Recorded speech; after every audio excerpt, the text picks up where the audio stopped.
Чекап деген ол енді профилактикалық медосмотр деп айтуға болады. Бүгін бізде осы Марқакөл және Қатон-Қарағай тұрғындары келіп, әртүрлі мамандардан осмотр өтіп жатыр.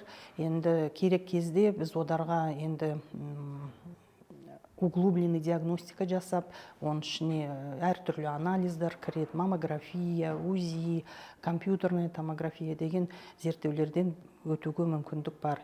Қатон-Қарағай ауданы Қатон селосынан қалалық емханаға тегін тексерілуге келдім. Бұнда өте жақсы қарсы алды. Бәрінен тегін өттік. Бізге таптырмас мүмкіндік, жақсы өтіп шықтық. Енді осыны өткізген кісілерге рахмет.